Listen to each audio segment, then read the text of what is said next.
Just a few days ago, I released my last Spicy Specs video, and in that video I highlighted Neyith of the Dire Hunt as a card that was moving out of the market. Wolverine was a major catalyst for it creeping out of the market, and I hope you picked some up at that time because it quadrupled in price since my last video. It is now almost $14 a copy. In this video, we're going to be talking about some cards that are moving out of the market, and I see a price spike in the not too distant future, along with some other cards that have spiked in price since the last video. Starting off with those cards that are moving out of the market at this moment. The first card I want to mention is Hexplate Wallbreaker. This is a pretty interesting equipment. It's an equipment that gives you extra combat steps, and it has 4 Mirrodin, so it enters as a creature. Card's pretty strong, people like extra combats, and there are certain catalysts that are really pushing this thing further at the moment. It's good inside Captain America, a deck that cares a lot about equipment. It's good inside Storm, because Storm cares about combat damage, and extra combats mean more combat damage, so more instances of that Storm trigger. And with Wolverine just dealing double damage, it seems like it's going to be solid in there for commander damage purposes. In the last few days, this card saw a 41% decrease in listings. A very, very high number there. And that was following an 11% decrease in listings. So this card's really moving out of the market rapidly now. And if you need copies, I'd pick them up. This seems like a great equipment just inside of any Voltron style deck, any deck with red that cares about combat damage.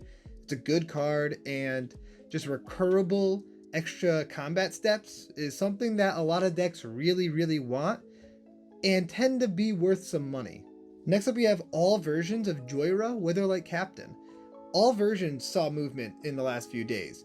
I'm not 100% sure what the catalyst for this is. I wouldn't be surprised if it's going into those Captain America decks because you're running a ton of equipment. Joyra draws you a card whenever you play an equipment, and it's in the colors, so that makes sense. But maybe there's something else going on here because every single version is draining. And it's a good card, so we'll see what happens with it. In the last few days, you saw anywhere from 21% to 37% in decrease in listings on TCG Player, which are pretty substantial numbers, especially considering it's 3 different versions of the card that all have over 20% decreases in listings. Next, we have Grafted Exoskeleton. Great card inside Captain America. Really powerful. Being able to infect your opponents out of nowhere seems very, very good, so it makes sense that this card's draining out of the market, with a 29% decrease in listings over the last 5 days. A lot of people just like it inside of their random decks to be a finisher, because it can just one-shot somebody very easily. This next one was a little weird to me. I'm not sure why, but Urtet saw a 25% decrease in listings. I don't see any mirror on the schedule, so if anyone knows what's going on with Urtet, let me know. I believe I mentioned Bureau Headmaster in the last video. We're mentioning it again here. Continues to drain out of the market. Great in that Captain America deck. Saw another 24% decrease in listings. Good card. As you can see, there's definitely a trend with people buying up cards for the different Marvel Secret Lair commanders. And Ardennes is also seeing this effect. Ardennes had a 35% decrease in listings over the last few days, and that was following a 15% decrease in listings, so really draining out of the market. Could see it going up a couple bucks. Jessica Thrice Reborn saw a pretty big decrease in listings of 24%. I guess is probably going into like Wolverine or something, because Wolverine likes doubling damage, so then this triples damage. That seems pretty decent. Not 100% sure though, but that's just a guess off the top of my head. If there's any other reason why Jessica would be going up in price, please let me know in the comments. Again, we have another card that's moving due to, I'm assuming, Marvel Secret Lair stuff. Battle Mage's Bracers seems very good inside Captain America. Both the regular and extended art saw over a 20% decrease in listings, so this thing is starting to move out of the market. It's a great card. It also gives haste, which I think a lot of people don't realize on it. Like, that's something that people don't think about with this card. It's a haste enabler. It's just a very good card, so seems good inside Captain America. I could see it continuing to move out of the market. Next, we have one that I have no idea why the listings are going down on it. Phyrexian Furnace. Really weird graveyard hate card that also hates in the bottom of your opponent's library. Saw back-to-back decreases in listings, down to just 18 listings on TCG Player, so it's getting close to that buyout territory. Really no clue what's going on with this one. If there's any specific reason why this is moving out of the market, please let me know. We have another equipment here, but I believe this one's more so for Wolverine than it is for Captain America, and that's Kusari Gamma. Interesting card, seems really powerful with Wolverine. Like, if you have a commander that can deal lethal commander damage, with Kusari Gamma on it, they're forced to block and it just wipes their board. Seems really, really strong there. It saw a 37% decrease in listings. It's an old card, hasn't had a reprint, so I could see this thing really draining out of the market if people want it. And if that happens, I can see the price shooting up because of the fact that it's really cheap right now and the supply is very minimal. Another Captain America card that I mentioned in a previous video is Sword of Caldra. It has seen a little bit of an uptick in price at this point, but still a 25% decrease in listings, so it is still draining out of the market. I could see this getting up a little further. It's a pretty popular card. People like doing the Caldra thing, so that helps aid in this. None of the other pieces of Caldra are really moving out of the market at this point in time though, just the sword. And we have another Wolverine card with Ulvenwald Tracker. Wolverine being able to fight things is really, really powerful because of that double damage. So Ulvenwald Tracker is a no-brainer inside the deck. It has seen a little bit of an uptick in price, but another 27% decrease in listings, so it is still moving out of the market and it has room to grow. And now we're going back over to Captain America with Hammer of Nazan. All versions of Hammer of Nazan have been draining out of the market. Auto include inside of pretty much any equipment-based deck. It's just very powerful.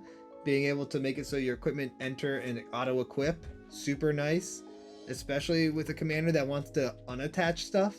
All three versions had decreases in listings back-to-back weeks, and some of them had more minor decreases in listings than others, the lowest one this week being at 17% and up to 27% for the foil etched. Savage Beating foil etch also drained out of the market by 21% this week, and that's probably going to be due to some combination of Wolverine and Captain America and Storm, actually, because extra combat steps are just good with all three of them. I'm assuming this one is due to modern gameplay, and I'm not 100% sure, but Damping Sphere has been seeing a uptick in sales. Minus 4% previously, and this week minus over 21%. This is a long-time staple in modern sideboards. It's good against Storm decks, which I don't really see much of in modern at this point, I don't believe. But it's also good against Tron, and I believe Tron's pretty strong right now, especially with like Ugin's Labyrinth and stuff. So it's definitely seeing some play for that, I would assume.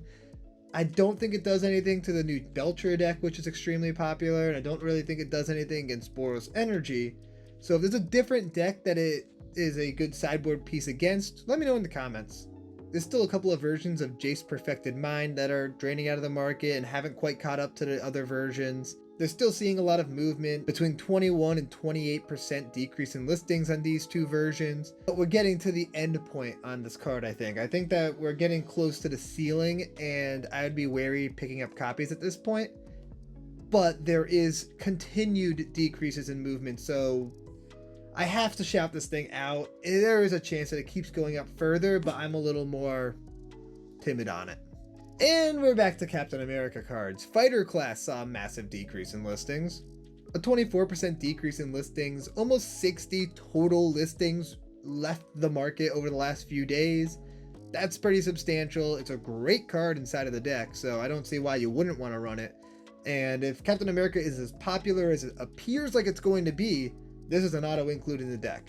There's been so many cards that commander has moved, and it's just continuing to create wakes. Next up, we have another card that I had mentioned in a previous video, but this time specifically the borderless version. Screaming Nemesis Borderless, along with the Screaming Nemesis, have continued to see decreases in listings, but the borderless has really caught up this week with a 51% decrease in listings. That's a massive, massive, massive number. Card's very good, and I do think it has a very high ceiling, both the borderless and the regular version. So keep an eye out on that because it sees play in Vintage Cube. Like, this is a strong card. I can see it moving up in price. Thickest in the Thicket has already gone up in price, but the extended art is lagging. So you could still pick up the extended art at this moment in time for significantly cheaper, but it did see a 43% decrease in listings, so time is really running out on that. It doesn't seem like the influx of Mystery Booster 2 boxes from MagicCon Vegas has done much to satiate the demand, and a lot of those cards are continuing upwards again. I'm showcasing just a few here, but the Mystery Booster 2 cards as a whole are trending upwards, and if I were owning any of the feature site cards or the white bordered cards, I really won't be selling many of those, especially not the foils, unless it's foils of some of the lower end cards, like the 3 Nalathani Dragons that I opened. Not very happy about those pulls. But Mystery Boosters as a whole is trending upwards, and the next time we're going to have an influx of supply isn't until February at MagicCon Chicago, so there is a lot of room to grow until then. And when those hit, I don't think that they bring the prices that far down, because MagicCon Vegas was the biggest convention they've ever had. 15,000 people. They sold tons of Mystery Booster 2 boxes, and the market just absorbed them and is still hungry, still wants more. So I'd be surprised if the influx of inventory from MagicCon Chicago can satiate everybody. I think the cards are going to continue upwards, especially the more desirable ones. We've got Heir Apparent coming. People like bunnies. One of the commanders that people are excited to build around for Heir Apparent is Phineas. And Phineas has a raised foil. That raised foil has seen a sharp increase in sales, a 28% decrease in listings. So if you plan on building Phineas and you want that special version, you should pick it up now, because if you want that Heir Apparent deck, a lot of those cards are going to get more expensive.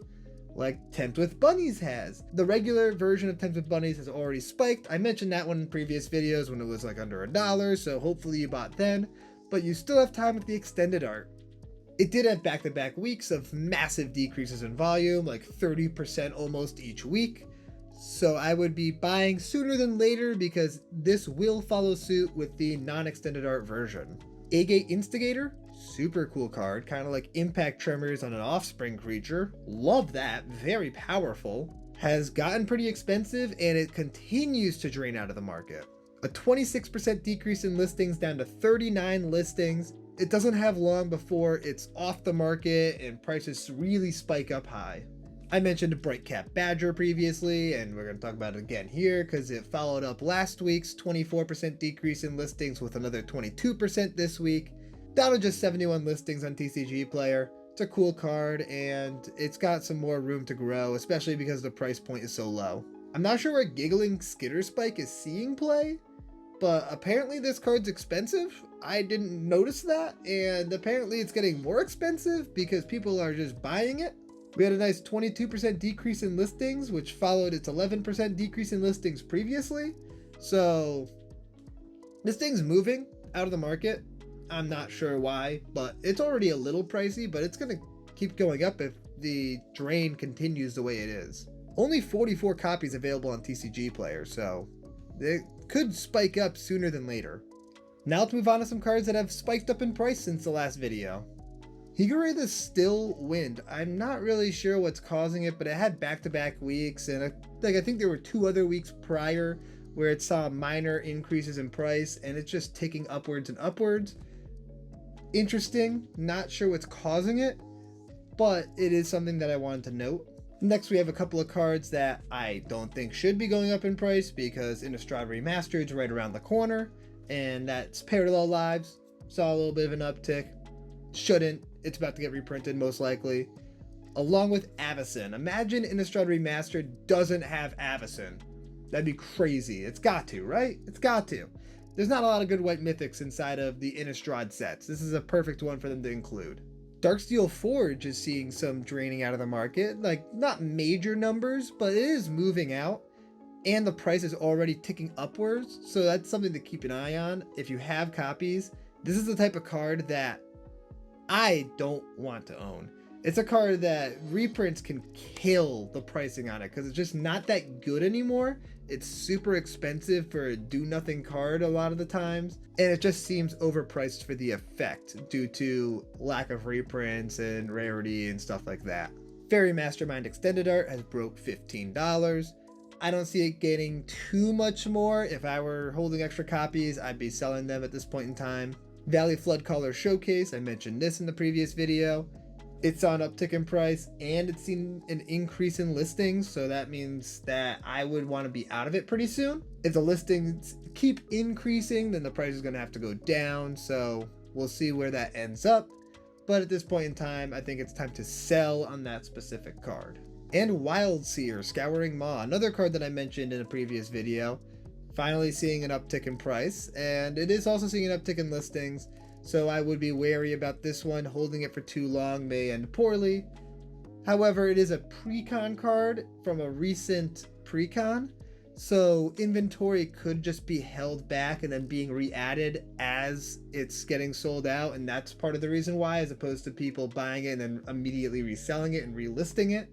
So I do think that there is some wiggle room on this one.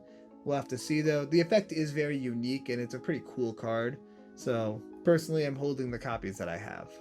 Now let's talk about my Arcane Assets profile. This is a new part of this series I'm going to be adding into future videos.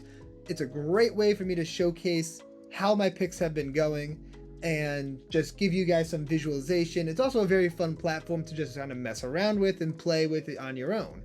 On Arcane Assets, they have different seasons, and so whenever a season starts, you start with a lump sum of money, and you're able to buy and sell, you trade with that money, and you're trying to beat the leaderboard for having the highest ending balance. As you can see here on the leaderboard, I am currently number 13 out of everybody that is on Arcane Assets. And here's my portfolio at the moment. I bought into Screaming Nemesis and Blade of the Blood Chief, which are both up, and then very recently, while doing the stats for this video, I bought into Hexplate Wallbreaker and Joyra. So I'm just waiting for those ones to start upticking and we're going to be in good shape.